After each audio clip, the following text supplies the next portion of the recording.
Hello guys, sa video na ito ay makikita po natin na ang buto ng niyog na ito ay babasagin siya sa pamamagitan ng siko.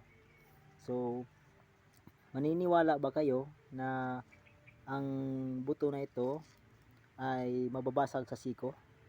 Yan po ang likod niya at saka ito po ang harap niya. Okay, yan. Babasagin po yan sa pamamagitan ng siko. Maniniwala ba kayo? Tingnan nyo.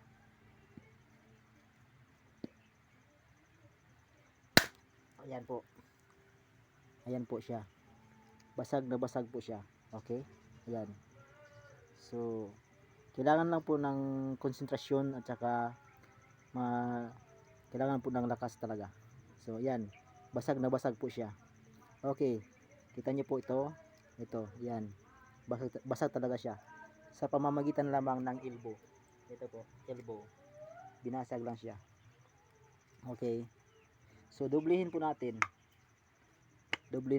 Pero, itong dalawang ito sa susunod na video. Dublihin po natin.